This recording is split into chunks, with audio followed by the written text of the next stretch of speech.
India has made its mark in the international arena, and we are among the few countries which have an end-to-end capability of making doing activities using the space technology. Next slide. Actually, this is what you are seeing here is an example of how things have changed. See, like um, Dr. Vikram Sarabhai in the late 50s was looking at when a new technology of space became available with the two superpowers, Russians and Americans, competing with each other. And Russia was ahead of Americans at that time by putting the first satellite, Sputnik, into space. And while this competition was going on, Dr. Sarabhai's idea was how to make use of this technology for the development in the country. In fact, what you are seeing on the left-hand bottom corner is a place where a church exists in the beach of Tumba, the Tumba Equatorial Rocket Launching Site. In fact, he made use of his friendship with Americans, Russians, German and French scientists and convinced them that in India we have a unique place, what's called as a geomagnetic equator, and if above that upper atmospheric research is conducted, it will be beneficial for the entire scientific community. With that in mind, he brought in the sounding rockets in the form of kits, and the first sounding rocket was assembled in that church what you are seeing. And for doing that particular launch, he had to actually convince the fishermen in that country, in that region, and he also had to make use of the services of the priest of that church to explain to them that today you vacate this place and give us an opportunity to conduct this research. One day the country will benefit. Just as though to demonstrate what was said, you can see that by 1999, India had established a capability where by looking at the color of the ocean from satellites operating in space in 8 different wavelengths and thermal front, you are able to identify the chlorophyll, and using that chlorophyll through the food chain of the fish, identify prospective fishing zone, and through that provide specific information to the fishermen. In fact, from 1999 onwards, with a center in Hyderabad called Indian National Center for Ocean Information Systems, this activity became operational, and you will be happy to know that just this act alone saves to the country almost 15 to 20,000 crores a year, because the fisherman doesn't have to spend extra petrol and diesel, and they can go to the place where the fish is available. And we have a long 7,500 kilometer long coastline. And to this capability, recently we added a new dimension, and that new dimension is the NAVIC. Probably each one of you in your mobile have made use of the geospatial capability of the mobile to locate yourself in terms of latitude, longitude.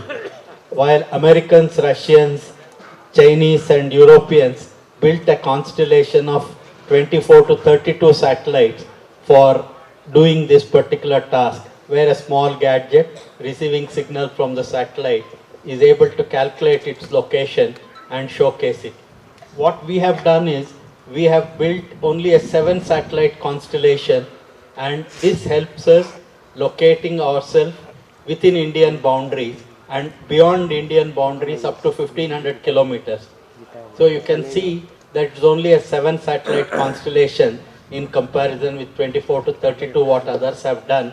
Of course, it is limited to India and surrounding India up to 1500 kilometers, but then we have priority for what we need to do within the country. So today, a small gadget which is battery operated is fitted in the boat of the fisherman, and this gadget receives signals from the NAVIC satellite and calculates its own position. And then in addition to that, in NAVIC, we have a unique messaging capability. See, the prospective fishing zone, latitude, longitude is also transmitted using that message. And the gadget fitted on the boat of the fisherman picks up the signal and communicates with the mobile in the hands of the fisherman through Bluetooth or Wi-Fi, and the mobile itself is not connected to any terrestrial tower. When the fisherman is in the ocean, the mobile points to him the prospective fishing location in the form of a video compass. Not only that, in his mother tongue, it gives him the information about if in the coming days weather is going to be unfavorable, heavy winds are going to be blowing, or sea state roughness is going to become unbearable. It will give him alerts in his mother tongue. And same way, if he is approaching international waters, international boundary, it gives him an alert. So what you can see in this is a person who does not know reading or writing is making use of the most advanced technology, a technology of satellite instruments, remote sensing, navigation, communication, all this actually built into this application. Today, a number of companies in India are building these gadgets, and more states are making those gadgets available to the fishermen in the country. And this one example showcases how what Dr. Sarabhai had in mind of making use of the space technology to reach out to the people in the country is demonstrated. Next slide. At that time, he did one more thing, that it was in the mid-70s that we had borrowed a satellite built by Americans.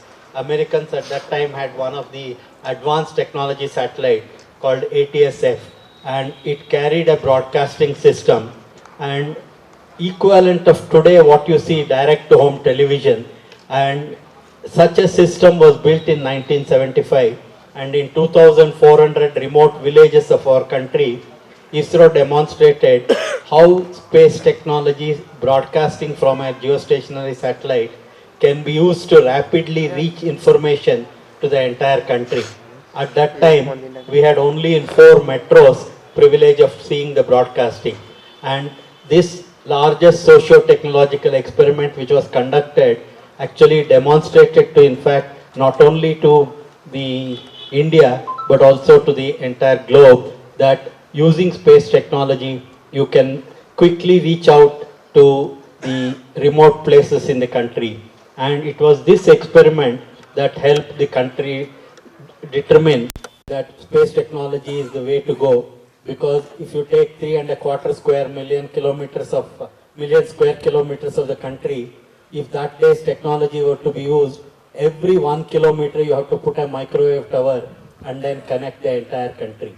Both in terms of resources, time taken, and the cost involved was so large that the government actually approved the program of INSAT, and we started developing INSAT system. And even the INSAT system, it was an innovative approach that was taken, because we could not afford 3 independent launches, one for communication, one for broadcasting, and one for meteorology. So we conceived of a satellite which could operate, provide all these 3 functions in the same satellite. At that point in time, nobody had built such a satellite. In fact, the earlier to that, the satellites were built for each function separately. And since we could not afford such a luxury, we conceived of a single satellite, and at that point in time, we did not have the wherewithal for building the satellite, but we got the satellite built by an American company, INSAT-1 series, and then following that, all the rest of the things we have been building ourselves. And today, we have a number of communication satellites. Just a few weeks back, one more was launched, where using that direct to home television, then communication with respect to ATM services or the broadcasting activity, as well as for providing for the stock exchange and communication activities, we are building what are called as high throughput satellites, which is going to enable the panchayats to get broadband connectivity. Today we have a period of last 4 decades, the gradually building from INSAT-1 series to INSAT-2 GSAT series, and today we have what's called as a high bandwidth of about 15 gigabits capacity satellite operating, and very soon you will see in this year a launch of a satellite which will give us 100 gigabits capacity. And this is another in terms of navigation, apart from Navig constellation, and Navig constellation today, apart from fishermen, is also being used for a large number of tracking activities, whether it is tracking of transportation of cargo in the trucks or in the trains, or even for tracking vehicles. This Navig based equipment is being developed, and today we have another service what is called as Gagan, where all aircraft registered in India beyond 2019 January are required to carry this receiver system, satellite based receiver system. What it does is it locates the aircraft and it enables the aircraft to do en route planning as well as for precision landing. It provides an opportunity, and along with the Director General of Civil Aviation or Airports Authority of India, ISRO has provided this Gagan platform which fills the gap in the Indian subcontinent. Globally, this equivalent of Gagan service is available, and since last 4 or 5 years, we are able to provide this Gagan service, and today all aircrafts are making use of this. Next slide. And then similarly in terms of meteorological satellites, in the past when super cyclones used to come, what used to happen is large number of people used to lose their life because it was not known when the cyclone will come. And by virtue of satellites operating in geostationary platform, you can look at the cloud patterns every few minutes. In fact, today we have a capability to look at what happens in Indian subcontinent every 15 minutes in 19 different wavelengths, 19 band sounder, which gives us a vertical temperature and humidity profile. And then in addition to that, it also gives in 6 different spectral bands information about the clouds and cloud patterns. As a result of that, and also along with many microwave satellites which we are operating, today the India Meteorology Department is able to generate the weather forecast through the weather forecasting model, exact time and location of the cyclone, and this is being provided to the disaster relief agencies days in advance. As a result of that, many super cyclones which have come in the recent past of few years have resulted in loss of life of single digit number. Compare this with 15 to 20,000 in the earlier decades. And again here we started with the first INSAT series where we had only 2 channels, visible and infrared, and gradually this capacity is built, and today we have among the one of the best constellation in what is called as a sounder instrument, which is equivalent of which only the Americans have, and this sounding instrument along with the other satellite data is what is used for the cyclone and weather forecasting activities. And we also have a number of microwave sensors which provide, in addition to that, as you can easily visualize, the earth is almost 3/4 is water, and if unless you provide specific information about the ocean wind vector or the wind information, you cannot fill the gap in the weather forecasting models. And today we have scatterometers which are operating and providing ocean wind vector information to the numerical weather forecast models, not only for India but also for the global community. Within about 180 minutes of acquiring this data is made available to the global numerical weather forecasters, and we are also forming part of the global weather community. Next slide. This one shows actually how the cyclone tracking and prediction happens, and today this has become an operational service, and this is in fact in the recent cyclone, United Nations also appreciated the Indian efforts in mitigating the disaster. Next slide. And today, for example, as you can easily visualize that when a satellite is going around Earth, it can look at the land mass, it can look at the ocean, it can look at the atmosphere, and you can make observation in different wavelengths and in different resolutions. Today we have satellites which are providing us sub-meter resolution. The latest was the Cartosat 3, which provides almost 30 centimeter resolution and very high resolution data, about 17 kilometer swath, and operating in different colors. And in addition to that, we have hyperspectral instrument which takes images of Earth in almost 300 channels, and using this it's possible to do crop, for example, infestation or crop pest identification and a host of other activities. So today we have a geostationary satellite which can take images of India and its surrounding in a second multiple times, 100 kilometer by 100 kilometer area with about 60 meter resolution. It can generate about 7 to 8 images in a second. So by virtue of these kinds of imaging capabilities operating in visible, near infrared, microwave, India has one of the largest constellation of remote sensing satellites, and over the last many decades this data is being collected, and today with platforms like Bhuvan, and this data is being made available to the community. And in fact we also built a satellite which can generate a three-dimensional digital elevation model information, and today the backbone of many of the data sets is the digital elevation model, and from 1 kilometer to 30 centimeter resolution, and from few times a second the temporal resolution, spectral resolution, almost 300 to 400 channels. So you have a complete gamut of observing system providing inputs. Next slide.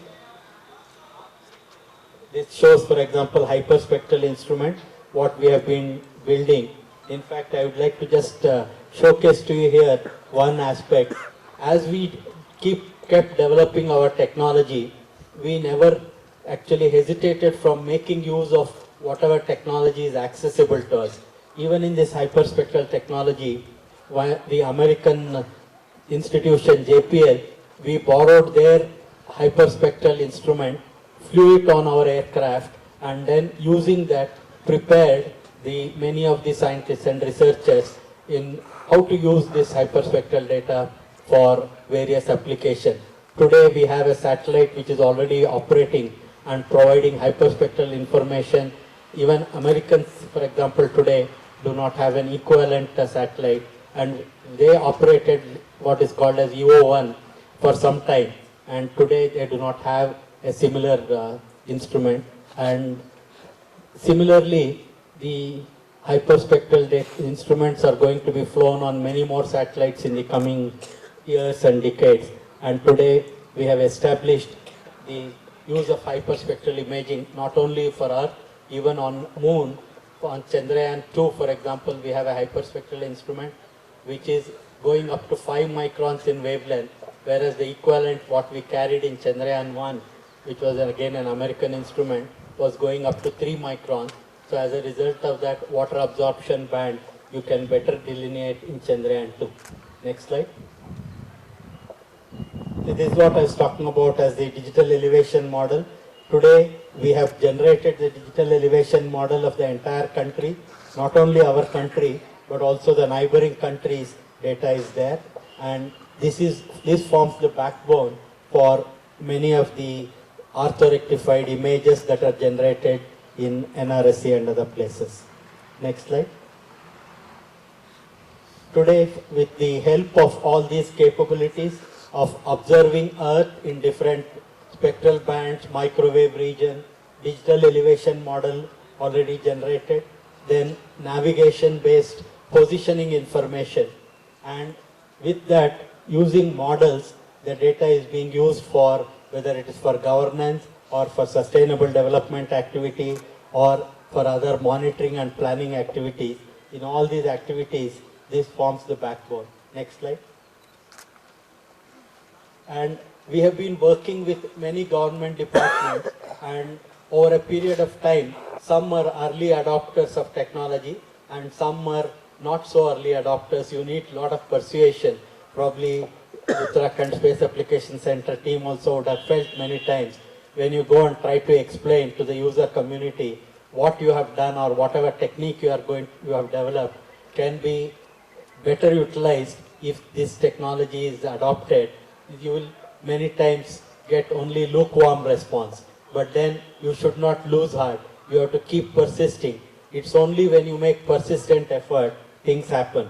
For example, in the crop yield assessment and forecasting, it took almost 3 decades, whereas Forest Survey of India adopted this very early, and biennial products they started making, like INCOIS for Ministry of Earth Sciences for fisheries, and then a host of other applications are done. And here again, if the user community is little more proactive, the technology can be better utilized, is what has got demonstrated with the present central government and state governments taking technology and science applications to their heart in using for governance.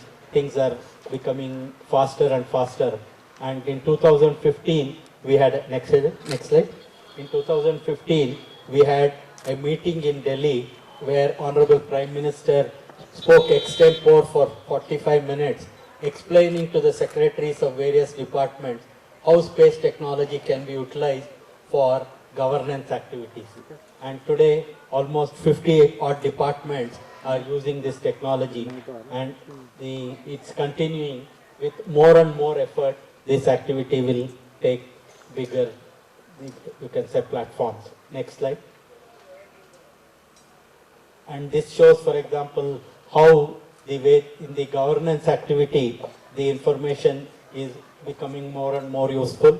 Today we have platforms like Bowen, which actually provides a lot of this geospatial information to the user community. Each state has a equivalent of a Bowen portal. Railways has a Bowen portal.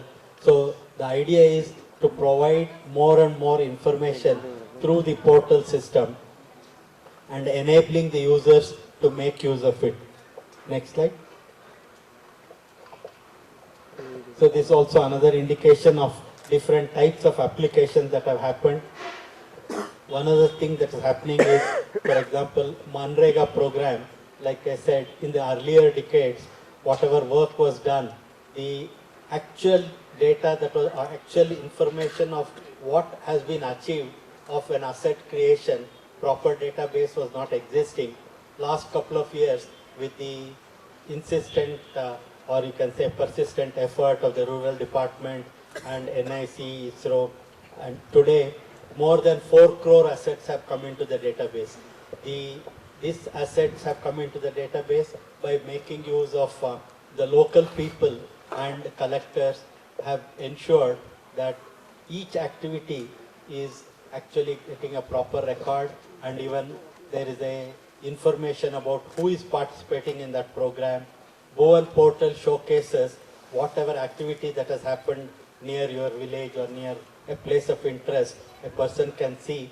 More than that, the government departments have this information on their platform. Now they have started using it for planning and also to look at how effective the programs, what they have done, is becoming. And this activity is taking great shape.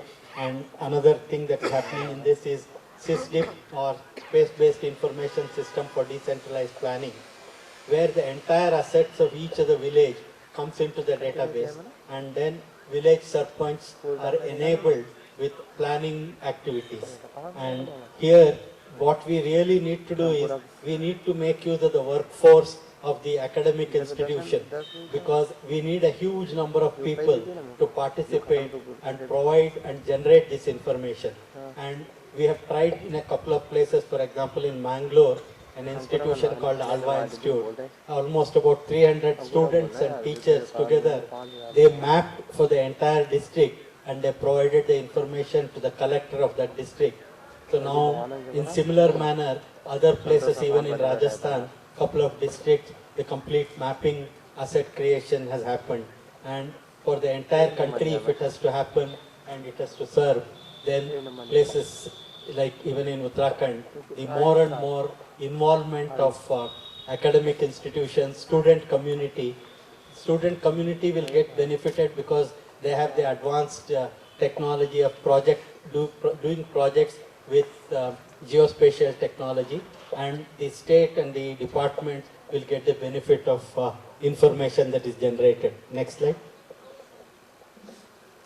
So this is shows you today we have resolution from 1 kilometer up to 30 centimeter. The entire Indian continent can be generated every day at about 60-meter resolution, and a large number of spectral bands are available. But what is needed is more and more rigorous churning of this data to actually bring out the fruits of that. That is where institutions like the Uttarakhand Space Application Center have a huge role to play.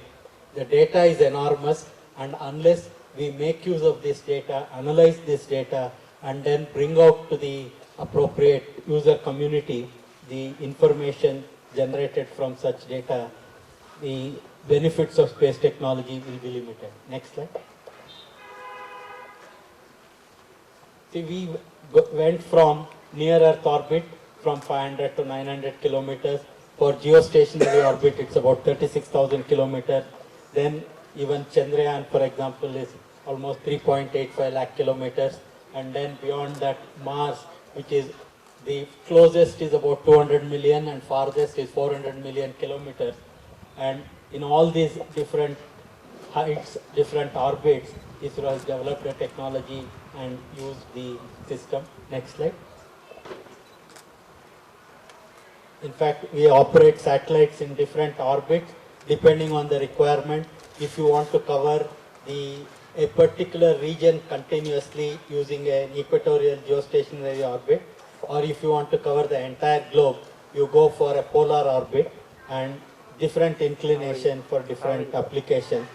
And then this shows you, for example, our science missions, what have been done, Chandrayaan mission, Mars mission, and also we've done a satellite called AstroSat, where today you will be happy to know that India carries world's highest angular resolution telescope operating in ultraviolet is carried on this satellite. And today this satellite has already made a significant number of observations, and research papers have come out which showcases some of the studies on black holes and the way the black hole spinning occurs and how matter is transported from one end of the black hole to the center. Many of such things this AstroSat has demonstrated, and today we have satellites operating close to Chandrayaan, Mars, etc. Next slide. This showcases some of the results of the Mars mission. Mars mission, as you may be aware, while we were initially planning that it will operate for about 6 months, we have just completed almost 5 years on last September, and this September it will complete 6 years, while initially it was planned to operate for 6 months because that was a limited fuel we were expecting to carry. And since the launch was very successful and we did not encounter any problems midway, the satellite is still providing us information about Mars. Next slide. And this is actually one of the images taken from our Chandrayaan-2 high resolution camera. Here again, today India carries on an orbiter around Moon the highest spatial resolution image. And you can see small boulders of 25 to 30 centimeters height, and then very small craters you can see. Not only this, Chandrayaan-2 carries a dual frequency synthetic aperture radar which can make observations in the permanently shadowed regions of Moon. And it is in these areas where it is expected water ice and ice could be present, and the satellite carries, the orbiter carries such instruments.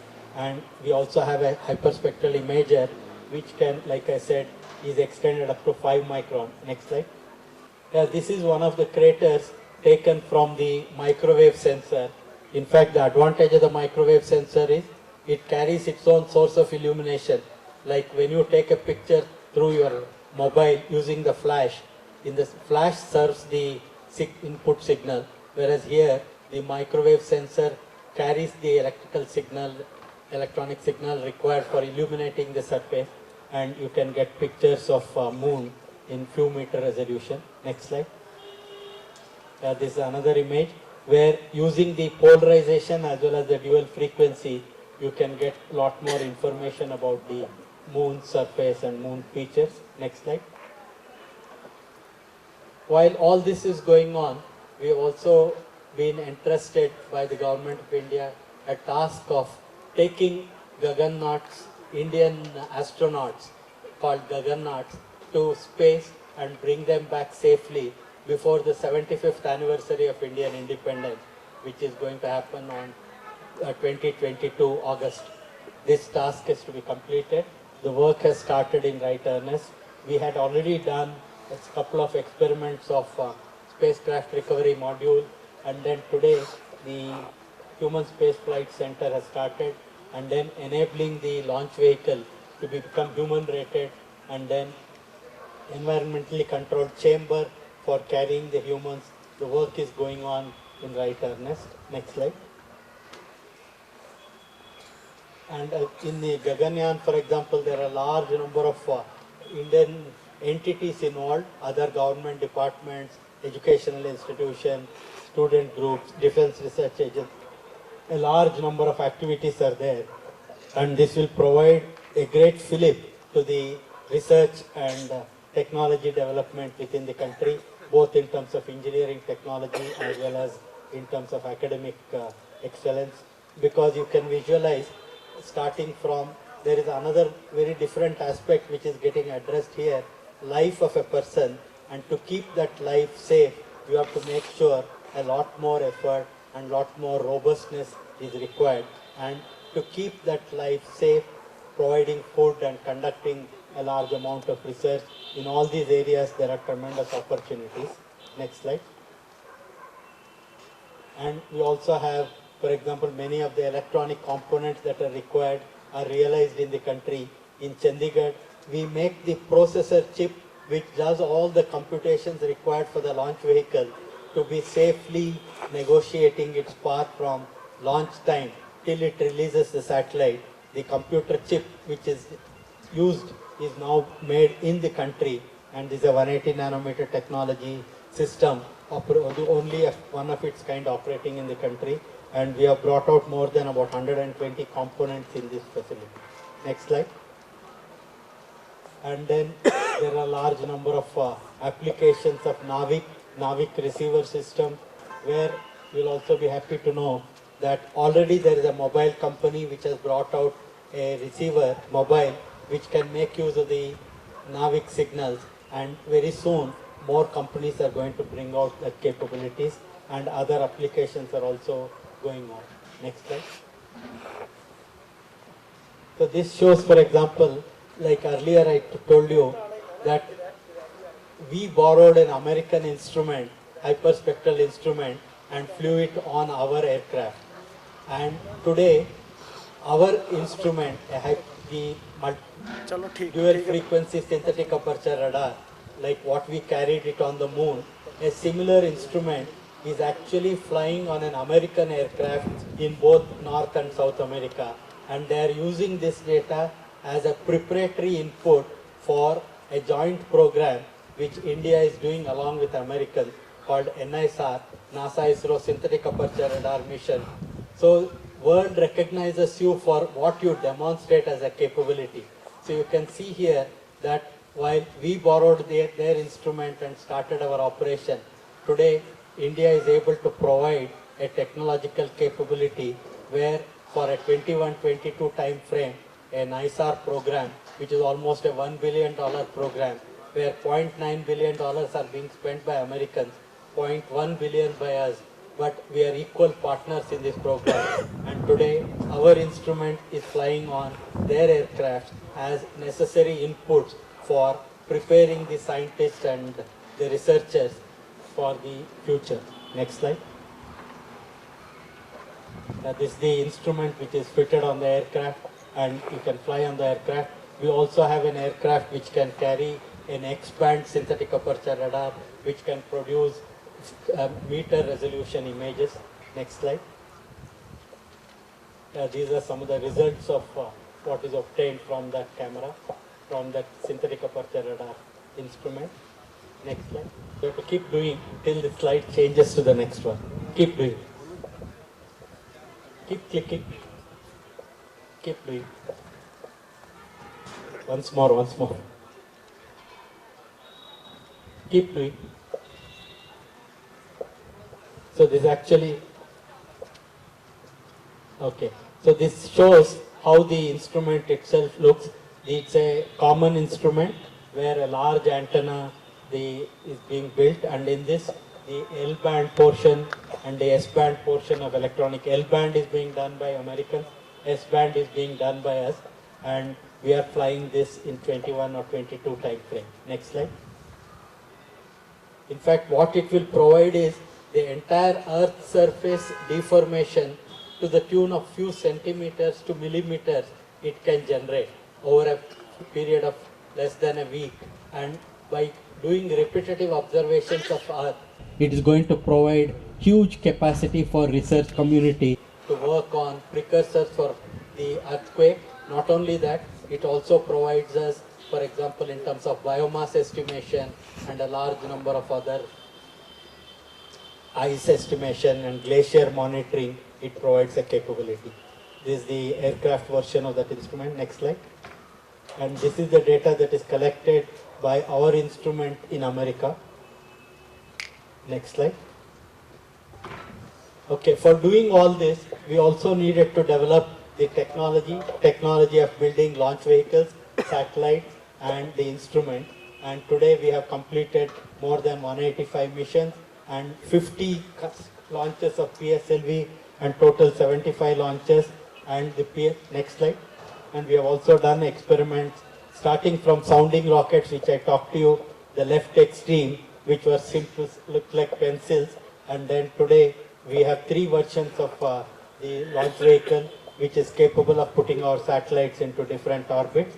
And while we are doing all this, we are also making sure that you are doing the advanced technology development, whether it is reusable launch vehicle or scramjet engine. Next slide. This shows the path the PSLV has taken, starting from about 800 kg being launched. Today we can do almost about 1.8 ton satellite into geostationary orbit. And this launch vehicle carried satellites to Moon, Mars. Not only that, it launched 104 satellites in a single go. And at that time, the entire world turned around and looked at India, because it so happened that it was the largest number of satellites in a single launch. Previous best was about 37. And in 2019, we are also using this fourth stage of this Pent vehicle as a platform, because as you can visualize, space station which is to be built requires enormous resources. So we are trying to learn the tricks of the trade by using the fourth stage of the PSLV as a platform. Today, a large number of student experiments of biology and biological life sciences, etc., are going to be done using this platform. And we also provided this as a platform to the ham operators, and it carries what is called a digipeater, where this orbiting platform links the ham radio operators. Next slide. And this shows how the GSLV progressed, where we were under the embargo of Americans, which ensured that the Russian technology was not transferred to India, but then it is a blessing in disguise. Today we have 2 versions of the cryogenic engine, which is totally indigenously generated and operating. Next slide. So this shows you, for example, the kind of capability that we have today. 4 such satellites are operating in space, and it can take images of 1 minute at any part of the globe at 9:30 in the morning. So you can see the kind of uses it can be put to. This is in a place in Los Angeles.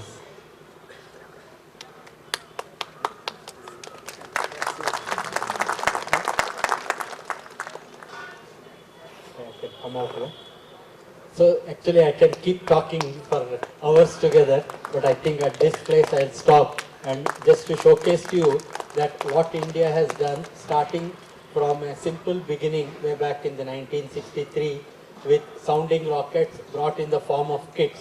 Today, in fact, these sounding rockets are also being commercially sold, and other countries are taking this. There are also very soon more capabilities are being built in the country, where Indian industry is becoming bigger and bigger part of the launch vehicle technology. Satellite building, we have already incorporated many private companies are assembling and integrating the satellite. In fact, the last satellite launched also was one such thing, and earlier our navigation satellite was also an assembled and integrated by private industry in the organization.